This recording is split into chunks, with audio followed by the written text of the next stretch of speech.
welcome to a very special edition of Did You Know Doctor Who, or what you may not know about Doctor Who. This time we're going to have a look at The Runaway Bride, which was the second Christmas special. I hope you enjoy. During filming, guests at a hotel were woken up by the sounds of gunfire and explosions, as no one on production had warned them of filming taking place. The filming took place in July rather than December, with many actors suffering from the heat.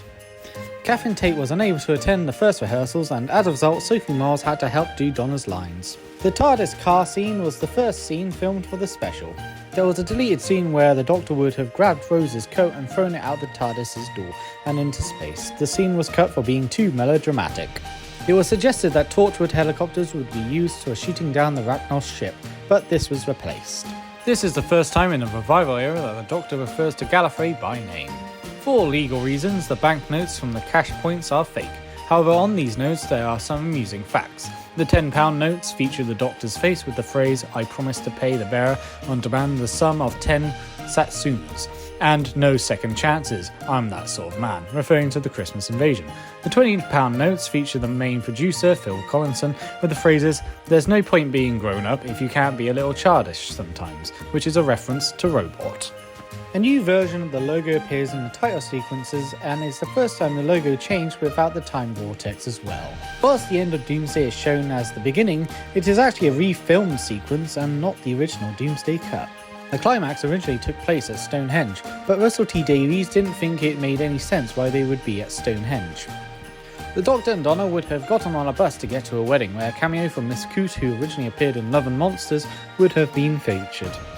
Another deleted scene featured Doctor, Donna and Lance travelling to H.C. Clements, and the scene would have featured David Tennant's parents, sister-in-law and nieces. The sequence of the TARDIS flying past the cars was thought of when Russell T Davies was a child, and wanted the idea to appear as soon as the revival started.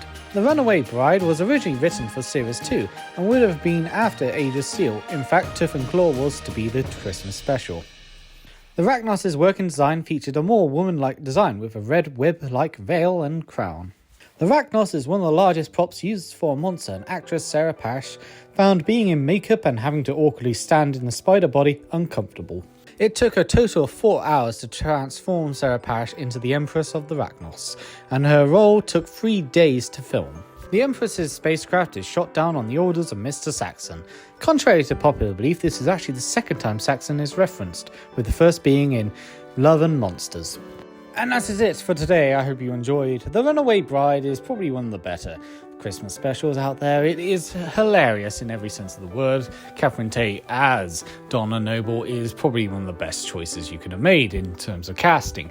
In fact, Donna Noble is probably one of my favourite New Who companions, if I dare say probably my favourite of them all. She's just fantastic in this role, and she's absolutely savage with her words, but she's also feisty, and she's also just hilarious, plain hilarious, simple as that.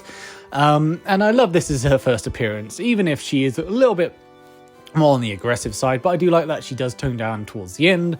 And I love that they did bring her back later on, because she definitely deserved it.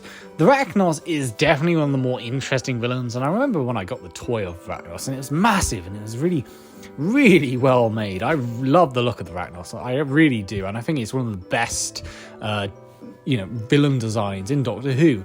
I do quite like the fact they sort of incorporated that into one of the later Doctor Who stories, even though it is a 13th Doctor story, with the Scorpion designs, but obviously the Rachnos is just so great, and I would be interested to see if this villain, or a type of villain like this, would return later on in Doctor Who.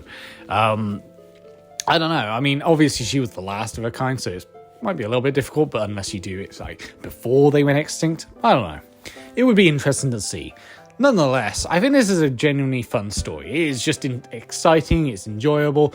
It's not to be taken seriously whatsoever, but it's just light-hearted fun. And I love The Runaway Bride, and I hope you have a very Merry Christmas, because I'll see you next time.